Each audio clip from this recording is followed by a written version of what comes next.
नमस्कार, मैं doctor Vijay Narayan Tiwari, assistant professor यमन विभाग, शिक्षा संकाय, संत तुलसीदास पीजी कॉलेज, कादीपुर, सुल्तानपुर, उत्तर प्रदेश। प्रिय विद्यार्थियों, शैक्षिक तकनीकी के क्षेत्र में उसका कहाँ पर हम उपयोग कर सकते हैं, इसलिए उसके विषय क्षेत्र को अर्थात स्कोप को, यानी स्कोप ऑफ एजुकेशनल टेक्नोलॉजी क्या क्या निर्धारित कर सकते हैं, किन किन क्षेत्रों में इसका उपयोग कर सकते हैं। आज आइए हम इसके विषय में समझते हैं, देखते हैं। तो सबसे पहले आप देखिए, अधिगम के लक्ष्य तथा उद्देश्य निश्चित करना, अर्थात जो हमारी शैक्षिक तकनीकी है इसका सबसे पहला जो उद्देश्य होता है वह अधिगम के लिए होता है। अर्थात अधिगम से प्राप्त होता है जो कुछ हम लर्निंग कर रहे हैं, सीख और सिखा रहे हैं, उसके उद्देश्यों को पहले डिसाइड करें कि बालक इस चीज़ को सीखने के लिए क्यों तत्पर हो, क्या उसका इसे कोई उपयोग कर सकता है। जब तक उसके मन में ये श्रद्धा नहीं आएगी तब तो आप किसी चीज़ को सीख नहीं सकता। इसलिए सबसे पहला हमारा उद्देश्य निर्धारण करना होता है कि हम शैक्षिक उद्देश्यों को निर्धारित कर लें। जब शैक्षिक उद्देश्य हमारे निश्चित हो जाएंगे, लक्ष्य निश्चित हो जाएंगे, मुझे करना क्या है, उस क्षेत्र में हम जा करके अपनी इस तकनीकी का प्रयोग कर सकते हैं। कारण क्या है? कारण ये है कि बिना उद्देश्य के, बिना किसी प्रयोजन के, बिना किसी लक्ष्य के डिसाइड किए हम किसी कार्य को कर नहीं पाते हैं। अगर करते हैं उसकी पूर्ति नहीं होती, उसमें सफलता नहीं प्राप्त होती है। कहा गया है प्रयोजन अनुद्देश्य मंदो अपि न प्रवर्तते, अर्थात निष्प्रयोज्य एक मूर्ख व्यक्ति भी, प्रमादी व्यक्ति भी कोई कार्य करने के लिए उद्यत नहीं होता है, बाहर नहीं निकलता है, तैयारी नहीं करता है। इसलिए शिक्षा तो एक स्वोद्देश्य प्रक्रिया है, उद्देश्य के साथ चलने वाली प्रक्रिया है। ऐसी दशा में हमें शिक्षा के उद्देश्यों को पहले निश्चित करना चाहिए। जब हमारा उद्देश्य निश्चित हो जाएगा जिस क्षेत्र के लिए, उस क्षेत्र में हम शैक्षिक तकनीकी का सदुपयोग कर सकते हैं। इसी तरह से अधिगम वातावरण को नियोजित करना। अधिगम वातावरण से क्या है कि सबसे पहले सीखने के लिए एक अच्छा माहौल बनाया जाए, एक इन्वायरमेंट तैयार किया जाए, जिसके आधार पर वहाँ पर बच्चे, अध्यापक और उसकी जो विषय वस्तु है उसको सीखने में सहजता हो, सरलता हो, वह उपयोगी बच्चों के लिए भी हो, समाज के लिए भी हो। तो जब तक हम वातावरण को नियोजित नहीं करते हैं, वातावरण को अनुकूल नहीं बनाते हैं, तब तक वह शिक्षण की जो विषय वस्तु है, जो तकनीकी है, उसका सदुपयोग हम अच्छी तरह से कर नहीं सकते। इसलिए समस्त विद्यालयों की आवश्यकता होती है, शिक्षकों की आवश्यकता होती है, छात्रों के लिए आवश्यकता होती है कि वह सबसे पहले वहाँ पर शैक्षिक माहौल को बनावें कि हम तकनीकी के द्वारा नई शिक्षा को ग्रहण कर सकते हैं, तकनीकी के द्वारा शिक्षा को सरल रूप से ग्रहण कर सकते हैं, उस तकनीकी के द्वारा शिक्षा का अधिक से अधिक उपयोग कर सकते हैं। इस प्रकार से एक शैक्षिक वातावरण का निर्माण करना, उसके उद्देश्यों को निर्धारित करना, विषय वस्तु की खोज करना तथा उन्हें संरचित करना। विषय वस्तु की खोज करना, इससे प्राप्त होता है हम किन किन विषयों में इस शैक्षिक तकनीकी का उपयोग कर सकते हैं।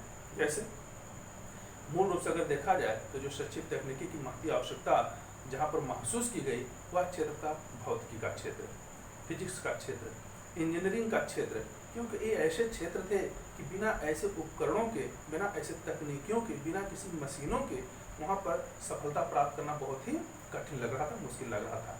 लेकिन आज क्या है, प्रत्येक सामाजिक विषयों में भी, जो साहित्यिक विषय हैं उनमें भी इस शैक्षिक तकनीकी का प्रयोग होने लगा है। तो उस तकनीकी से प्राय है कि हम उस क्षेत्र में हार्डवेयर के रूप में, कठोर उपागम के रूप में प्रयोग करते हैं, अथवा वहाँ पर सॉफ्टवेयर अर्थात जो कोमल उपागम है उसके द्वारा भी हम तकनीकी का प्रयोग कर सकते हैं। इन दोनों प्रकार के उपागमों को मिलाकर, हार्डवेयर सॉफ्टवेयर को, हम जो भी कुछ शिक्षण सामग्री ऑडियो विजुअल के रूप में, सर्वदृश्य सामग्री के रूप में है उसको प्रस्तुत करें, उसको बनाएं, जिसके आधार पर हमारा जो विषय वस्तु है वह अच्छी तरह से बच्चों के समझ में आ सके। उपयुक्त शिक्षण रचनाओं का चयन करना। शिक्षण रचना से प्राय होता है कि जो कुछ भी हमारी टेक्नोलॉजी है वह किस टीचिंग के लिए है, किस प्रकार से हम उसकी स्ट्रेटेजी को बनावें, किस प्रकार से हम उसे बनाने के लिए व्यू करें कि जिससे हम प्रत्येक क्षेत्र में प्रत्येक विषय वस्तु को उद्देश्य पूर्वक सरल से सरल रूप से उसको समझा सकें। जब तक इन शिक्षण रचनाओं का चयन नहीं होता है, शिक्षण रचना से प्राय है कि जब तक हम क्या पढ़ना है, क्या पढ़ाना है, विषय वस्तु को किस परिदृश्य में पढ़ाना है, छात्रों को किस रूप में उसको स्वीकार करना है, एक्सेप्ट करना है, इसका हमें निर्धारण करना आवश्यक है। और जितना ही अच्छा हम विद्यालय की व्यवस्था बना लेते हैं, उसमें प्रकाश की व्यवस्था कर लेते हैं, बिजली की इलेक्ट्रिक की व्यवस्था कर लेते हैं, जितना अच्छा जल वायु इत्यादि की व्यवस्था होती है, उसी प्रकार से हम उतनी ही अच्छी तरह से वहाँ पे तकनीकी का भी प्रयोग कर सकते हैं। अर्थात शिक्षण कक्षा में जाने के पहले हमें तमाम प्रकार की चार्ट है, मैप है, आरेख है, इनका भी संरचना करना चाहिए, निर्माण करना चाहिए और छात्रों के बीच में जाकर उसका प्रशिक्षण करना छात्रों के लिए अधिगमन में सहायक सिद्ध हो सकता है। अधिगम व्यवस्था की प्रभावशीलता का मूल्यांकन करना, अर्थात अधिगमशीलता, अधिगम में क्या व्यवस्था है, सीखने सिखाने की कौन सी व्यवस्था है। जब तक सीखने सिखाने के लिए हम व्यवस्था नहीं देते, व्यवस्था का प्राय है कि किस मेथड से, किस व्यवस्था के द्वारा हम बच्चों को सिखाने का प्रयास कर रहे हैं। जैसे अध्यापक आता है, लेक्चर मेथड से अपनी पूरी शिक्षा को बच्चों को शिक्षित करता है, शिक्षण करता है, टीचिंग करता है और फिर वहाँ से चला जाता है। तो बच्चों के लिए पर्याप्त नहीं है, उनके लिए आकर्षक नहीं, उनके लिए रुचिकर नहीं हो पाता है, उनके लिए उपयोगी सिद्ध नहीं हो पाता है। ऐसी दशा में शिक्षक को निश्चित रूप से कुछ ना कुछ शिक्षण सहायक सामग्री को लेकर के ही कक्षा में प्रवेश करना चाहिए और समय समय पर आवश्यकतानुरूप उसका सदुपयोग करना चाहिए, जिससे उस शिक्षण सामग्री की प्रभावशीलता क्या है, उसका इफेक्ट क्या हो रहा है, बच्चों के ऊपर उसका सकारात्मक प्रभाव डाल रहा है नहीं डाल रहा है, उसका हम मूल्यांकन कर सकें। क्योंकि जब आपने पढ़ा होगा साइकोलॉजी में थॉर्नडाइक का, तो उसमें उन्होंने 3 चीजें बताया कि एक तो अभ्यास के द्वारा, प्रभाव के द्वारा और उसमें निरंतरता अगर बनी रहती है किसी चीज के लिए तो वह बालक अधिगमन को करता है, अधिगम कर लेता है। इसलिए हम जो भी कुछ अधिगम व्यवस्था दे रहे हैं वह अधिगम व्यवस्था बच्चों के अनुकूल होनी चाहिए, उसी प्रकार की शिक्षण तकनीकी का उपयोग करना चाहिए, वह हार्डवेयर हो या सॉफ्टवेयर हो, मशीनीकरण के द्वारा हो, ओवरहेड प्रोजेक्टर के द्वारा हो, कंप्यूटर के द्वारा हो, स्मार्ट क्लास के द्वारा हो या वर्चुअल क्लास के द्वारा हो, अथवा कक्षा में हम जाकर के प्रत्यक्ष रूप से तमाम प्रकार की जो हमें सॉफ्टवेयर के रूप में वस्तुएं हमारे पास उपलब्ध हैं, जैसे मैप है, चार्ट है, रेखा चित्र प्रदर्शन है, इन चीज़ों के द्वारा भी हम क्लास को, शिक्षा व्यवस्था को, अधिगम व्यवस्था को प्रभावशाली कर सकते हैं और उसका एक रिजल्ट ले सकते हैं। तो ये जो परिभाषा थी या विषय क्षेत्र जो था वह डायरेक्ट रॉन्ट्रा के द्वारा था, इन्होंने इन चीज़ों को डिसाइड किया था।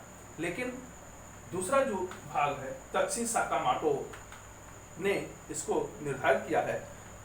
तत्सी साकामाटो एक अच्छे एजुकेशनिस्ट थे, एक अच्छे शिक्षाविद थे। इन्होंने तकनीकी के विषय में, उसके क्षेत्रों के विषय में, शैक्षिक क्षेत्रों को निर्धारण करने का प्रयास किया और उनका यह जो विषय क्षेत्र है वह आपके सामने है। अब आप देखेंगे इसमें क्या क्या इन्होंने निर्धारित किया है। जैसे शैक्षिक तकनीकी को उन्होंने पहली बार फर्स्ट AB और सेकंड थर्ड के रूप में इसे बांट लिया। इसके अंतर्गत कौन कौन सी सामग्री विषय क्षेत्र में आ सकते हैं इसको निर्धारित कर दिया है। जैसे आप देखेंगे शैक्षिक प्रगति की फर्स्ट ए में इन्होंने श्रव्य दृश्य उपकरणों, श्रव्य दृश्य उपकरण का क्या होता है, ऑडियो विजुअल, जिसको अब तक मैंने बताया कि श्रव्य में क्या होता है, जिसको केवल सुना जा सके, जैसे आपका रेडियो है, टेप रिकॉर्डर है। इसमें किसी चीज को विषय सामग्री को हम केवल सुन सकते हैं, उसको देख नहीं सकते। लेकिन दृश्य सामग्री का प्राय होता है जिसको केवल देखा जाए, तो देखने से प्राय है कि उसमें सुना ना जाए। जैसे आप चार्ट है, तमाम प्रकार के मानचित्र ले आते हैं, तमाम प्रकार के पोस्टर ले आते हैं, कोई ब्लैक बोर्ड पर आरेख बनाते हैं, ये सारी चीजें केवल देखने की होती है। आप किसी पौधे को ला करके समझा रहे हैं, किसी बीज को विषम समझा रहे हैं, किसी जंतु विषम समझा रहे हैं, उसको ला करके दिखा देते हैं। श्रव्य दृश्य प्राय होता है कि जो ऑडियो हो और विजुअल भी हो, सुनाई भी पड़ता हो और दिखाई पड़ता हो, जैसे आपका टेलीविजन है। इसमें शिक्षण सामग्री जब प्रस्तुत किया जाता है तो उसमें से आवाज़ भी आती है और चित्र भी आता है, जो बच्चों के लिए काफ़ी सुगम हो जाता है। इसी तरह से आपका लैपटॉप है, कंप्यूटर है, इसी के आधार पर स्मार्ट क्लासेस OHP इत्यादि के द्वारा आज संचालित किए जा रहे हैं। तो इनकी आवश्यकता होनी चाहिए और शिक्षण सामग्री का उपयोग और इससे संबंधित जो भी शिक्षण सामग्री हो उनको भी उपयोग में लाना चाहिए। ये इसका विषय क्षेत्र है। शैक्षिक प्रौद्योगिकी फर्स्ट भी, शैक्षिक व्यवस्था के विनियोग, सूचनाओं की पुनर्प्राप्ति तथा शैक्षिक सामग्री की पुनर्प्राप्ति। इसका प्राय है शैक्षिक व्यवस्था का विनियोग, माने शैक्षिक व्यवस्था को सबसे पहले निर्धारित किया जाए, वह एक तरह से किन किन क्षेत्रों में हम तकनीकी का प्रयोग कर सकते हैं, ऐसे क्षेत्रों को निर्धारित करना। सूचनाओं की पुनर्प्राप्ति अर्थात जो कुछ सूचनाएं हम इनपुट कर रहे हैं उसके विषय में हमें जानकारी भी होनी चाहिए, अर्थात आउटपुट भी हमें मिलना जरूरी है। तो सूचनाओं की पुनर्प्राप्ति हो तथा शैक्षिक सामग्री की पुनर्प्राप्ति अर्थात जो कुछ शिक्षा से संबंधित, उस शिक्षण से संबंधित सामग्री है, तकनीकी है, उसकी भी पुनर्प्राप्ति होनी जरूरी है। शैक्षिक प्रौद्योगिकी सेकंड में इन्होंने दिखाया है शैक्षिक तथा शिक्षण सामग्री द्वारा शैक्षिक लक्ष्यों की प्राप्ति। इसका अभिप्राय है कि जो हमारे शैक्षिक तथा शिक्षण सामग्रियां हैं, यानी शैक्षिक का अभिप्राय होता है कि जो बहुत व्यापक रूप में शिक्षा संबंधित हो, और शिक्षण से अभिप्राय होता है उस कक्षा में जिस विषय वस्तु को हम प्रस्तुत करने जा रहे हैं उससे संबंधित जो सामग्री है उसको शैक्षिक लक्ष्यों की प्राप्ति अर्थात उन सामग्रियों को उपयोग करते हैं, क्या हमारे जो ऑब्जेक्टिव एजुकेशनल हैं वो पूर्ण हो रहे हैं, क्या उनकी प्राप्ति हो रही है, इस पर विशेष ध्यान देना है। शैक्षिक प्रौद्योगिकी थर्ड, मानव अभियांत्रिकी का प्रयोग, यानी अब आप देखेंगे जो थर्ड है इसमें मानव अभियांत्रिकी का प्राय है इंजीनियरिंग, अर्थात उसमें हार्डवेयर अर्थात उसमें तमाम प्रकार के यंत्रों, शिक्षण सामग्रियों जो यंत्रवत हों उनका भी उपयोग करना चाहिए। इसलिए इसका जो विषय क्षेत्र है यह काफी व्यापक है, और प्रत्येक क्षेत्र को अगर हम पहचान लेते हैं शिक्षा के, तो उसमें हम शिक्षण सामग्री को किस रूप में, किस तकनीकी के रूप में उपयोग करेंगे, किस युक्ति के रूप में करेंगे, इसका निर्धारण किया जा सकता है। जैसे एक शिक्षा के क्षेत्र में शिक्षक के लिए शिक्षक क्या है, यानी अगर शिक्षक वास्तव में तकनीकी का ज्ञाता है तो उस शिक्षा को अपने बच्चों को बहुत ही सुलभ ढंग से, सुगम ढंग से उसको सिखा सकता है, प्रदान कर सकता है, और छात्र निश्चित रूप से उस शिक्षा को ग्रहण कर सकते हैं। इसीलिए एक शिक्षक के लिए प्रशिक्षण की आवश्यकता होती है। इसी प्रशिक्षण को ध्यान में रख करके भारत सरकार ने या देशों के अनेकों सरकारों ने अनेकों प्रकार की तकनीकियों का विकास किया, जिसके आधार पर अनेकों प्रकार के कोर्सों को आज चलाया जा रहा है। जैसे आपके लिए नर्सरी स्तर पर एनटीटी चलाया जा रहा है, उच्च स्तर पर चलते हैं थोड़ा तो वहाँ पर डीएलएड है, बीएड है, एमएड है, बीपीएड है, एमपीएड है, अनेकों ऐसे कोर्सेज हैं जहाँ पे शिक्षक का प्रशिक्षण से संबंधित पाठ्यक्रम चलाए जा रहे हैं, जिससे छात्रों को सिखाने में अधिक से अधिक उन्हें लाभ प्राप्त हो। सीखने के क्षेत्र में अर्थात जो लर्निंग स्कोप है, जो लर्निंग फील्ड है, वहाँ पर भी हम किन किन चीज़ों को कैसे उपयोग में लाएं और कैसे उनको सिखाएं। जैसे आजकल तमाम प्रयोगात्मक कार्य होते हैं, अगर वहाँ पर तकनीकी का प्रयोग बच्चों से कराया जाए तो शायद वह व्यवहारिक ज्ञान में ज़्यादा निपुण हो पाएंगे, कुशल हो पाएंगे, दक्ष हो पाएंगे। इसलिए हम सीखने के क्षेत्र में जितने भी हमारे लर्निंग फील्ड्स हैं उन समस्त क्षेत्रों को पहले चिन्हित करें और वहाँ पर इस तकनीकी का प्रयोग करके हम बच्चों को अधिक से अधिक अधिगम करा सकें। सामाजिक क्षेत्र में, सामाजिक क्षेत्र का प्राय है कि समाज से ही आपके देश का भविष्य निर्धारित होता है। बच्चे समाज के एक कर्मनिष्ठ योद्धा होते हैं। अगर उनको हम अच्छी तरह से शिक्षा देते हैं तो समाज का निर्माण करते हैं और उसके बाद समाज से राष्ट्र का निर्माण हो जाता है। इसीलिए कहा जाता है जो सामाजिक क्षेत्र है इसको अच्छी तरह से चिन्हित करना चाहिए, क्योंकि प्रत्येक क्षेत्र में अलग अलग प्रकार की शिक्षा की आवश्यकता पड़ती है। हमें हर क्षेत्र को वहाँ की आवश्यकताओं के अनुरूप शिक्षा की व्यवस्था करनी होगी, वहाँ पे तकनीकी का प्रयोग करना होगा। जैसे आजकल हम देखते हैं कि जो हमारा शहरी समाज है और जो हमारा गांव का समाज है, दोनों में काफ़ी अंतर होता जा रहा है। लेकिन अगर तकनीकी है, सबके लिए समान रूप से चलती है, तो चाहे वह बच्चा गांव में हो या शहर में हो, सब जगह उसका सदुपयोग करके एक उन्नत समाज का निर्माण कर सकता है।